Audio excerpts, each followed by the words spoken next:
markets have been generally orderly, and there's quite a bit that's already priced in, particularly when it comes to the treasury curve. Perhaps less so when it comes to some of the other safe haven bond market, but certainly for the treasury curve, a lot has been priced in already.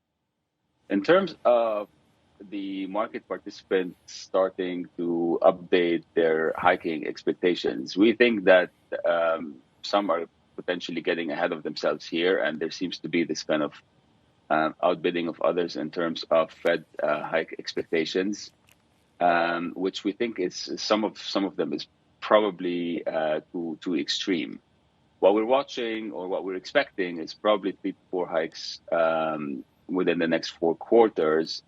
But what we're monitoring very, very closely is essentially the plans when it comes to the balance sheet of the Fed, which we think is potentially even more important, especially that some of the Fed speakers are starting to signal that this could happen earlier this time around, as opposed to, you recall, back in the financial crisis, 2008, 2009, they waited for quite a few hikes before starting to shrink the balance sheet.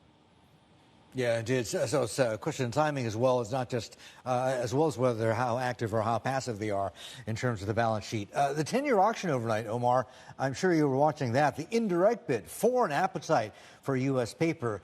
How much is, A, do you think that's going to continue as a trend because of yield differentials? And B, is that going to help offset the Fed not just hiking, but getting out of the taper business, unwinding taper, as well as getting out of QT? Well, that's encouraging news for the Fed. It was a strong auction, as you say. I think the takeaway for the Fed will be that the market continue to be orderly. And again, it goes back to what I was saying before, that there's quite a bit that's priced in right now in terms of the treasury curve in particular. So yes, there could be some interest across the curve, actually, the 10-year, but also the 5-year potentially.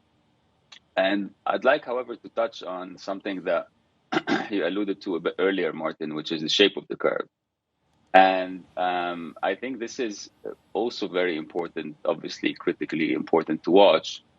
The good news in terms of what the market participants are expecting is that the 210 remains upward sloping. Essentially, it's not inverted. So as of now, it's about 57 basis points or about there.